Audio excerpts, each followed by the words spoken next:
Hi folks, Ash from DroningON live here, and last night was a very late night because finally the DJI Mini 2 arrived. Of course we all knew it was coming because it was probably the worst choreographed release ever from DJI, with them leaking on the shelves of shops, even leaking into the DJI's own store prior to the product actually being launched. But anyway, the question on everyone's lips now is, will the Mavic Mini 2 support the smart controller?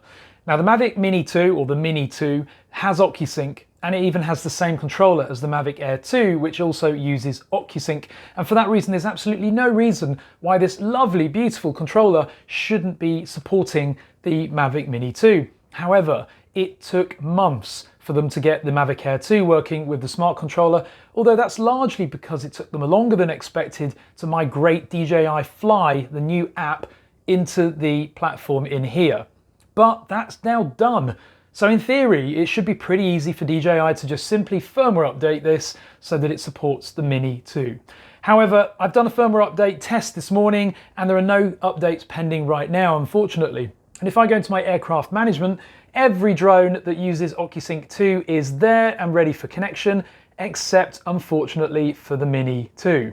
Even the Phantom's there, the flying potato.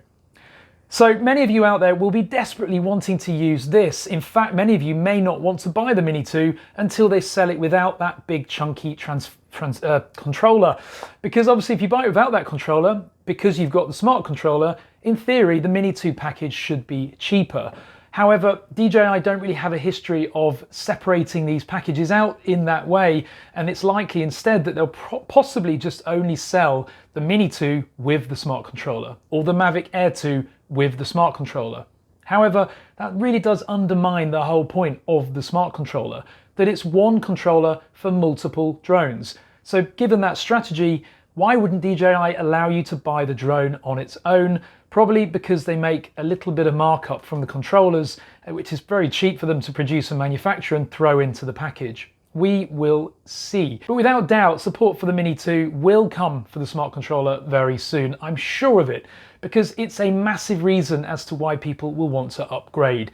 I love this smart controller. It is absolutely beautiful. It has a great screen on it, lovely colors, and it's all in one. I can fire this up and within 30 seconds, I'm flying. And I hate using those regular controllers. I even more so hate the new controller that comes with the Mavic Air 2. Let's hope it happens very soon. If you're not subscribed to DroningON Live, hit that button below, because as soon as that firmware updates, I'll be publishing a video here. Comment below with your thoughts. Thanks for watching, folks.